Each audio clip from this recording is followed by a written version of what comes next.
Taste the Daily. Erode மாவட்டத்தில் விவசாயிகளுக்கு வேளாண் உரிமை மின் இணைப்புகளை உடனடியாக வழங்க கோரி போராட்டம் நடைபெற்றது.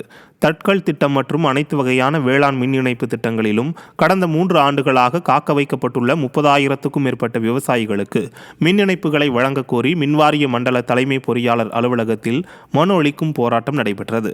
நிர்வாகத்திறனற்ற ஸ்டாலின் அரசு மின் இணைப்பை வழங்க மின்வாரியத்திற்கு உத்தரவு பிறப்பிக்காமல் அலட்சியம் காட்டி வருவதாக விவசாயிகள் குற்றம் சாட்டினர். நானும் டெல்டா தான் என வசனம் பேசும் பொம்மை முதல்வர் விவசாயிகளின் கோரிக்கையை செவி கொடுத்தே கேட்பதே இல்லை என விவசாயிகள் வேதனை தெரிவிக்கின்றனர்.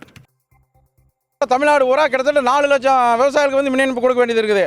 ஆனால் பார்த்தீங்கன்னா மின்சார வாரியம் தொழிற்சாலை கேட்டதுன்னா 30 நாளில் கொடுக்குறாங்க. அப்போ 20 வருஷம் 10 வருஷம் 20 வருஷம் ஆகி விவசாயி மின் இணைப்பு வாங்காமல் இருக்கிறாங்க. பணத்தை விவசாயி தட்கலில் பணம் கட்டிக்கிறாங்க. 2.5 லட்சம் 3 லட்சம் 3.5 லட்சம் 4 லட்சம் கட்டிக்கிறாங்க முறையை. இப்படி கட்டின பணமெல்லாம் அவங்க வசூல் பண்ணி வச்சுட்டு இன்னும் தயார் நிலையில் இருந்துமே மின்சார தலைவர்களுக்கு அரசு உத்தரவு கொடுக்க மாட்டேங்குது. உடனடியாக அந்த உத்தரவு கொடுக்கணும்னு நான் கேட்டுக்கிறேங்க. ராமநாதபுரம் மாவட்டம் புதுக்குடி கிராமத்தில் கழிவுநீர் கலந்த குடிநீரை குடித்து உயிர் வாழும் அவலநிலை நீடிப்பதாக குற்றச்சாட்டு எழுந்துள்ளது. புதுக்குடி கிராமம் வினோபா நகர் பகுதியில் கழிவுநீர் கலந்த குடிநீரை குடிக்கும் அவலநிலை ஏற்பட்டுள்ளதாகவும் பல கிலோமீட்டர் தூரம் சென்று குடிநீர் எடுத்து வரக்கூடிய நிலைக்கு தள்ளப்பட்டுள்ளதாகவும் அப்பகுதியினர் வேதனை தெரிவித்தனர். ஸ்டிக்கர் ஸ்டாலின் ஆட்சியில் குடிநீருக்காக திண்டாடி வருவதாக கூறி காலி குடங்களுடன் 50க்கும் மேற்பட்ட பெண்கள் ஆட்சியர் அலுவலகத்தை முற்றுகையிட்டு போராட்டத்தில் ஈடுபட்டனர்.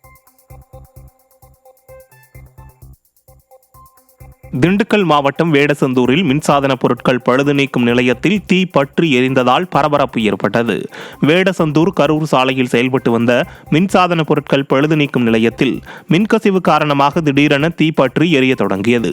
இந்த தீ விபத்தில் கடையில் இருந்த பல லட்சம் ரூபாய் மதிப்பிலான பொருட்கள் முழுவதுமாக எரிந்து நாசமானது.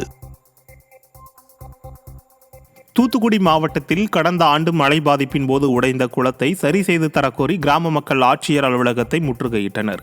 கீழப்புதுக்குளம் கிராமத்தில் கடந்த ஆண்டு டிசம்பர் மாதம் பெய்த கனமழை காரணமாக குளம் உடைந்து ஊருக்குள் தண்ணீர் புகுந்ததால் விவசாய நிலங்கள் பாதிப்படைந்தன. இந்த நிலையில் ஓராண்டு ஆகியும் குளத்தை சீரமைக்க நடவடிக்கை எடுக்காத பொதுப்பணித்துறை மற்றும் மாவட்ட நிர்வாகத்திற்கு எதிராக கண்டனம் தெரிவித்த பொதுமக்கள் வெள்ளத்தில் சேதமான குளத்தை சீரமைத்து கரையை பலப்படுத்த கோரி ஆட்சியர் அலுவலகத்தை முற்றுகையிட்டனர். ஸ்டாலின் அரசு ஒரு செயல்படாத அரசு என பொதுமக்கள் வேதனை தெரிவிக்கின்றனர். தஞ்சாவூர் மாவட்டம் பூதலூர் அருகே மின்வாரிய ஒப்பந்த பணியாளர் உயிரிழப்பிற்கு உரிய இழப்பீடு வழங்க கோரி கிராம மக்கள் அரசு மருத்துவமனை முன்பு சாலை மறியலில் ஈடுபட்டனர்.